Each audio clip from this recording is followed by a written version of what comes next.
पासदार रहे, मैं तेरी ठंडी छाऊं, तू देखे फासला कहे, वापस आ जाओ क्योंकि तू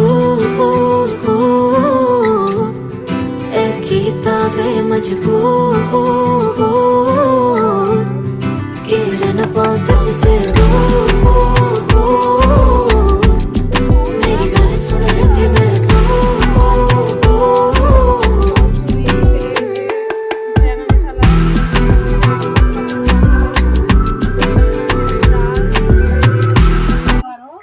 ভাসছে। এটা হচ্ছে আমের চাটনি, যেটা কালকে রাত্রে খারাপ হয়ে যাচ্ছে। আজকের জন্য এইটুখানি কি অল্প কি